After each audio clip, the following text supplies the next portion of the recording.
Family. Today is July 5th, and it's the day after Independence Day, and it's one of the few days that I can keep track on the calendar during these strange and bizarre times. Good to see you all. I know I haven't been giving video updates very often, but I wanted to give you an update on what's happening with the 73 Chevy. You see the truck back over there. This is the engine that's going back into it. This is the original block that came out of the 73.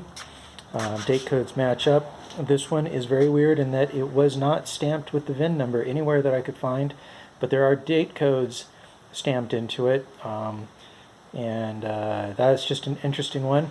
I'm going to go through all the things that I've done and what I've kept stock. So the block is stock, and I'm keeping the original intake manifolds. Now they've all cracked since then, but I have actually been put on a new GM on the right, and I put on, that's a Chinese copy on the left. Now the thing is that the Chinese copy that was on the right cracked up, and so I went out and I bought a salvage yard GM exhaust manifold. That's a new fuel pump. That's the old and not original alternator. It does have a new water pump. It's steel, but I painted it to look like it was aluminum. Those are the original pulleys came with the vehicle. Coming across, I went ahead and bought a brand new Edelbrock AVS2 carburetor. It has the custom painted Mickey Thompson valve covers. I did have to drill the valve covers for the breather and the PCV valve. It's got the original distributor and the original coil, from what I can tell. It may be a replacement coil. Got to remember that this vehicle is pushing almost 50 years old now. It's got the original bell housing on the back, and that bracket right there is for the air conditioning system. That is an aftermarket PCV valve, and right down there is the aftermarket water neck and water outlet for the heater, and that is sitting on top of a custom painted Weend Street Warrior aluminum intake. It was all painted Chevy orange.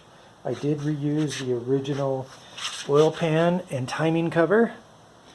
They were painted. Those took a lot of work, and I've got a replacement Summit harmonic balancer.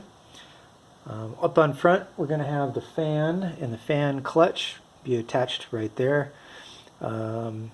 Just changing out what I did, which is the top here, which are the heads. The heads are aluminum heads. We're going to see how well those actually do work. We have no idea because they're eBay specials, but they seem to be a functioning head, way better than the old heads. I can show you that in just a minute. Coming back over to the actual car, so this is the 1973 Chevy C10. I'm going to switch the camera around here so that we can, oh, maybe I can't switch the camera once it's going, but here, going through the vehicle here, what I've done is it's got all new motor mounts. It's got new suspension, so the upper and lower control arm bushings have been replaced. All the tie rods, the pitman, and the idler arm have been replaced, and sway bar bushings have been replaced. Everything's been painted to match, make it look as good as possible. And underneath here, the only thing that we're missing right now is some sway bar bushings, the front set. But the rest of the suspension is looking great. It also has new springs, new ball joints, new everything. I am going to have to pull it into the garage here and give it a quick alignment so I can at least get it to the alignment shop and get a better job done. Now, getting this engine out was actually fairly easy. I did it myself right here in the yard. I do have an engine crane right there and an engine stand. What I did have to do, because I did this out in the dirt, and once you get it out, that crane is not going to roll on dirt. You can see it's got steel wheels, small steel wheels. What I had to do is pull the engine out, lift it up so it would clear the vehicle, and then I pushed the vehicle away. That gave me the clearance that I needed so I could lower the engine from the crane onto a trailer, and I took the trailer from my yard over there, towed the trailer, backed it right up into the garage, and then repositioned the crane so that I could pick it up off of the trailer and put it onto the engine stand. It's been quite a long process. We're getting really close. The engine did get machine shopped, and it got 030 over, or 30 thousandths over bore, for new pistons, new rings, new bearings, and a new camshaft. And I did have the machine shop put the crankshaft and the camshaft in, just because they've got the tools and the experience, and if they wreck something, then they've got more parts right there. I did the rest of this and did all the paint work, and hopefully it does fire up. We're really close. We are waiting for some transmission parts, and you can see the transmission is apart right now. This is a oddball transmission that really hard to find parts for. It's a Muncie 3-speed, and I know everybody's going to say, Muncie 3-speed? Don't you mean a Muncie 4-speed? Nope. Saginaw makes a 3-speed, and Muncie makes a 3-speed too.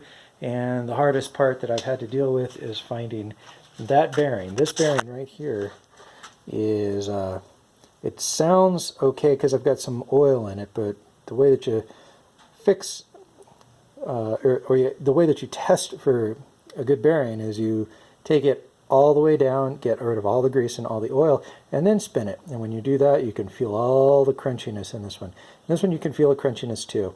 The other way you can do this is just push on the inner bearing race, and you can feel the slop in there. And if you can feel the slop, there's too much slop. Luckily, all the synchros and everything in this were really good. There was no reason to replace any other parts, so I'm waiting on the right bearing, which actually you cannot buy the right bearings, so I'm making one out of one that's got a larger diameter, and then I'm going to shim it with another bearing part. Other than that, once this transmission is back together, I'll have everything ready to go, and I'll be able to put this back in as one unit. Should go fairly easy. I am going to have to pull the truck up into the garage in order to do that, so I've got some rolling space, and we'll see how that goes. I just wanted to give everybody a little update, considering that I haven't seen everybody in quite a while. I have been staying away from everybody else during the time of coronavirus, and barely gone out into public now for going about 4 months. I can't get a haircut because I don't want to be exposed to the virus, and so all I'm doing is hanging out and doing my own thing. All right, thanks for listening. Bye.